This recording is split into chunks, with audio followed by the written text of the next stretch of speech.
Good evening, ladies and gentlemen. Welcome to another exciting edition of Stay on the Track. This time at Christopher Street-Sheridan Square at the 7th Avenue line. After touring Houston Street, we decided to come to Christopher Street on the Uptown side, of course.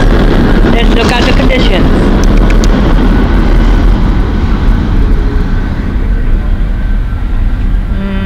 It could be better. Well,